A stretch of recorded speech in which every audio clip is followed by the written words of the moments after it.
Our story begins at dawn on the first sunrise on Earth's only continent, Pangaea. It is a massive supercontinent, which means all the continents that we know today are all combined in one large continent.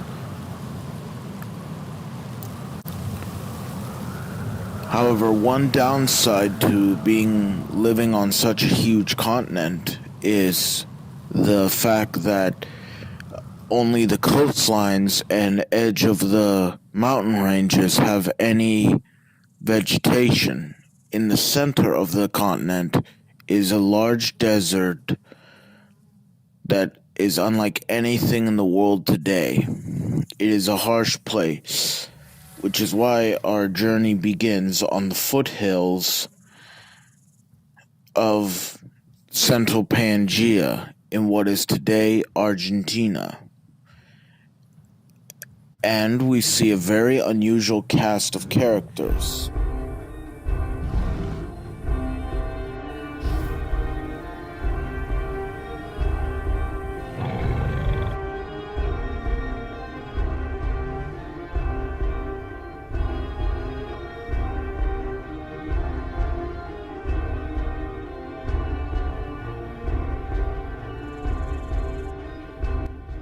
The Triassic period has already seen many different varieties of ancient reptiles and other unusual creatures come and go. But now out of this dry wilderness comes something revolutionary. This is a family of animals that are about to change the face of Earth, the dinosaurs, who will rule for the next 160 million years to come.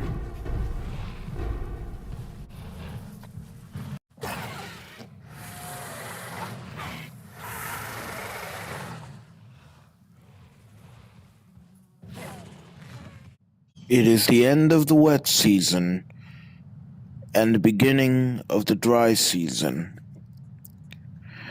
And the local river is full and food is still quite plentiful.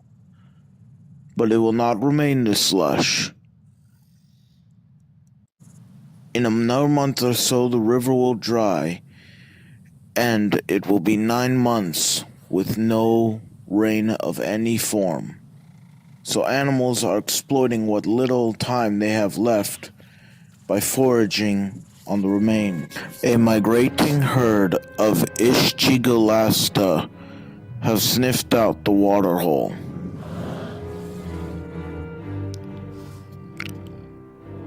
And they are here for their morning drink. Ischigolasta are not related to the dinosaurs, but they are a completely more ancient type of animal called a stem mammal. They are indirect relatives of mammals and you and me.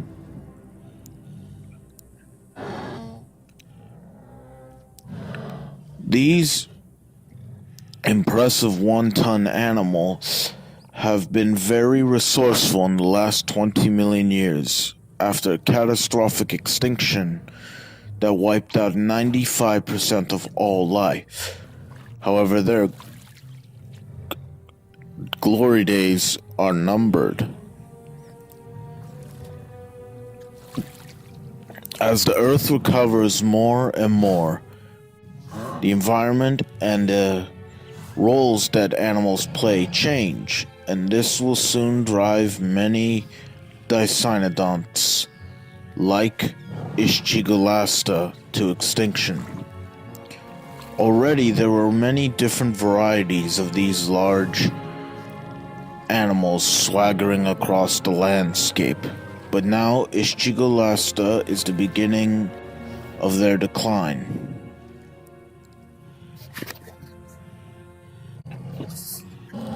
Also, another animal is by the waterhole. This small diminutive creature is a Venetoraptor. A very small, hop-footing creature, hopping around in between the large herd of Ishchigolasta.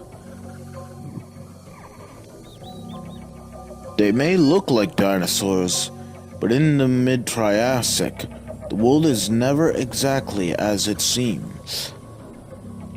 Venedoraptors are actually one of the very first pterosaurs, who will eventually start flying and become the famous flying reptiles like Pteranodon, Pterodactyl, and all other giant pterosaurs like the Ornithocheirus and the monstrous Quetzalcoatl can all trace their family tree back to this diminutive little hopping animal in the late Triassic. Soon we will actually see why they chose flight, but for now they scavenge remains of anything dead or living, eating the leftovers belonging to much larger predators.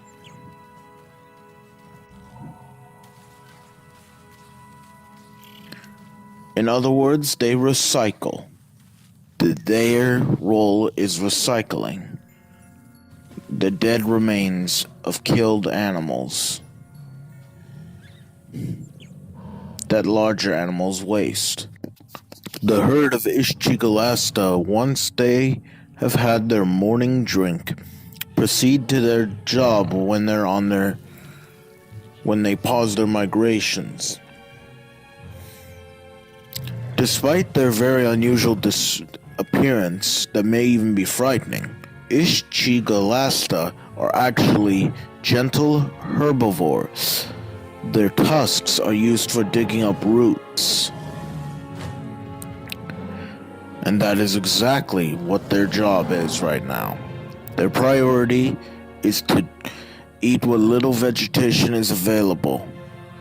And some of these vegetables and vegetation are an extremely poor source of nutrients.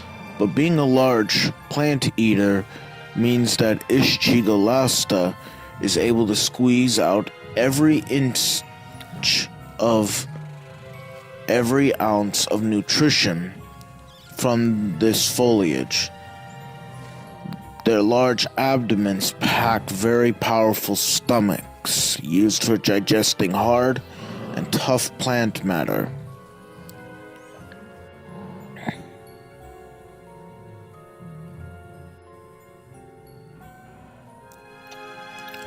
Eventually, once the food runs out, they will have to migrate again, searching for more food.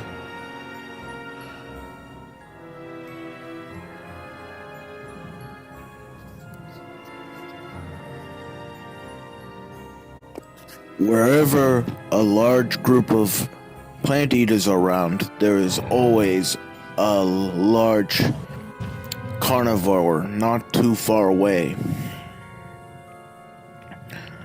The top predator of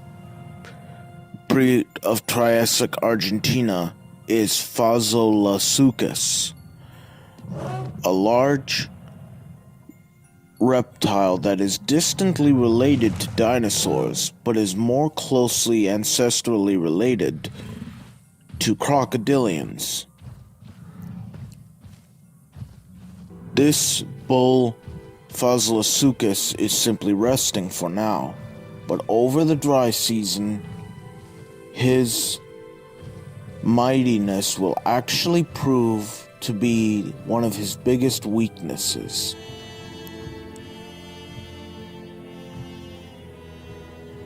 The Saurasuchus, for now, enjoys the wet season, as hardship is about to set in. A month later, and the dry season's effects begin to set in. There is less foliage around. But this is when the test of who is more adaptable begins. And one of the most adaptable creatures you're about to see is this animal. This is one of the first dinosaurs, Herrerasaurus. It may look small compared to their giant descendants like Tyrannosaurus and Allosaurus, but this is actually one of the larger dinosaurs in the late Triassic. A relatively large predator, they normally don't have to worry about food, but for now, they hunt down the Venetoraptors. A small prey for them, but they are not picky eaters. The Venetoraptors likely evolved flight later on because of being so frequently hunted down by Herrerasaurus.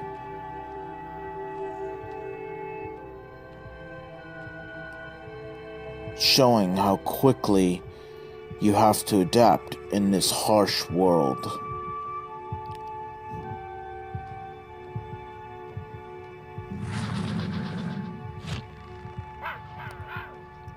Meanwhile, the Herrerasaurus are actually more sleek-footed. They have very special hips and ankles that let them run and walk on two legs, which puts less strain and energy exertion on the body. This will be extremely useful in the harsh climate that is about to happen. For now, they are rather cordial with each other. But along with everyone else, their lives will be tested to the very limits. But for now, they enjoy what is around.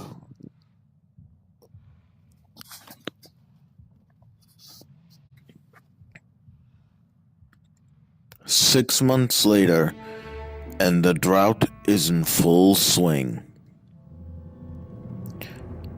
Now, even the top predators to the smallest animal are unable to escape the drought's effects. The top predator, Aphasilasuchus, is resting. Aphasilasuchus is part of a very large group of pseudo-crocodilians called Prestasuchids. They are common from Europe, South America, Africa, and sometimes in North America.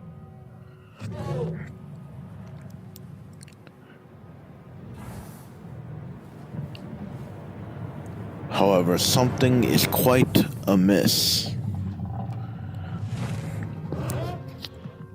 This male appears to be struggling. Every time he gets back up, he keeps laying back down.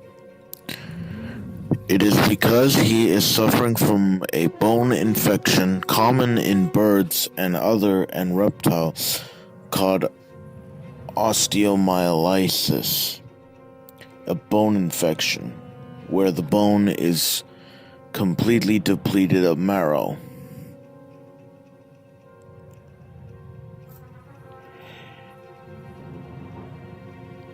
An injury like that is the last thing you want in a drought.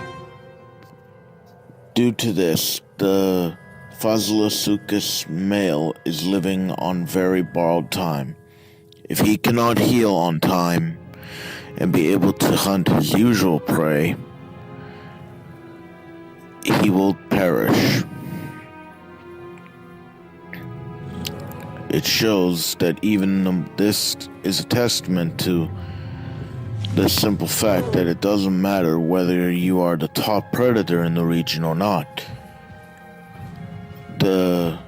When you are on top, you are at your most vulnerable.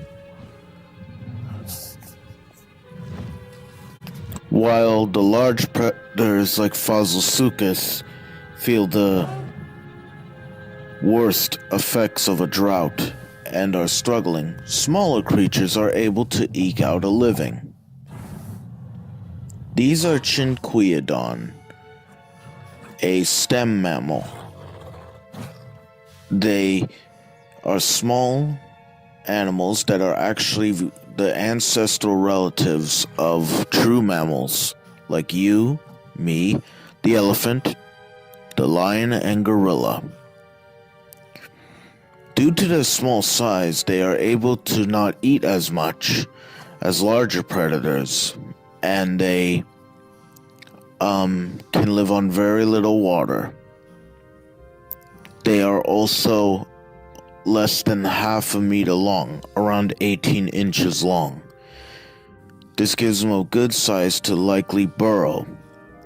Relatives of the Chinquiodon have been discovered inside burrows or holes they make, so one way of surviving is simply hunkering down, digging a hole, and living in the hole during the worst parts of the drought. It's the smaller, less impressive looking species that show that it's not all about size that gets and power that gets you through the worst environment, but the ability to adapt and to make the most out of a very drastic situation.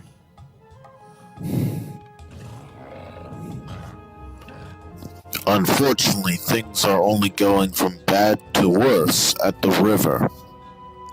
Where it was once full of water, the river has dried up and evaporated, and all that remains is a few large puddles. The Ishchigalasta herd is starting to feel the crunch too. They are running out of vegetation and will soon have to migrate in search of more food.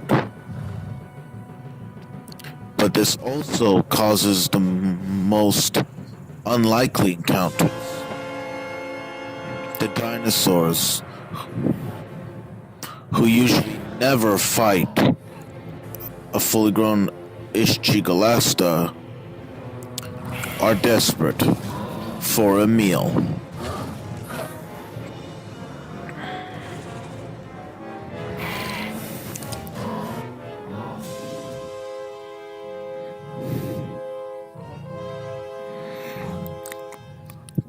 Despite the hardship, the Ishchigalasta are large enough and strong enough to still fight off dinosaurs. That doesn't mean food is wasted. The Herrerasaurus will make short work of even their own kind. This may look revolting, and quite frankly, it is. But in nature, and in the toughest conditions, animals will go to the most desperate of situations to survive, including eating their own kind.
The wet season has arrived, but there is no rain. The storm clouds gather, but instead of bringing the rainwater, they bring something that will test every animal to the brink. Sand. Powerful sandstorms. One problem with predicting the weather on a supercontinent is that Pangaea is mostly desert, and past the mountains, the wind and the currents that are supposed to bring water can only reach the shores and the valleys and the coastal plains. But once you're past the mountain range, very little of that fresh water from the ocean make it past the mountains. However, some animals are tough enough to eke out a living in this terrible weather. Others, not so much.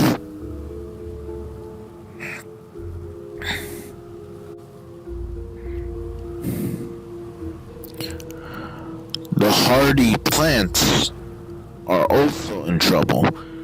With no water, most plants die, while others who are able to put themselves in a state of hibernation to survive the worst of the storms.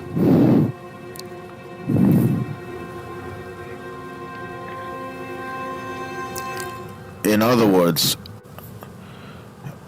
all the animals and plants that can adapt will survive, and those that cannot will die. The Phaseolasuchus is on his last legs.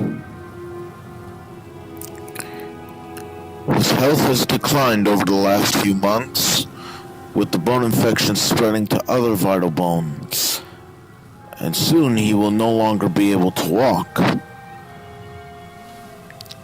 He is also crippled in the sense that he does not have the energy to travel far or to follow animals escaping the sandstorm. He is literally a fish caught in a barrel.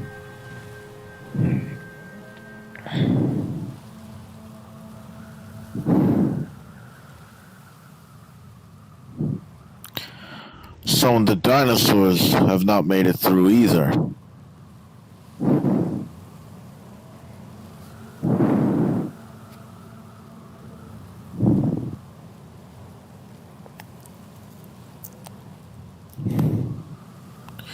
But the weather is not just affecting the predators, but it's affecting even the plant eaters in a more unexpected way. Some of the Ischigolasta have been inhaling sand while trying to escape the storm. And for some individuals, the strain of breathing through a sandstorm is too much. And some succumb to the injuries and die.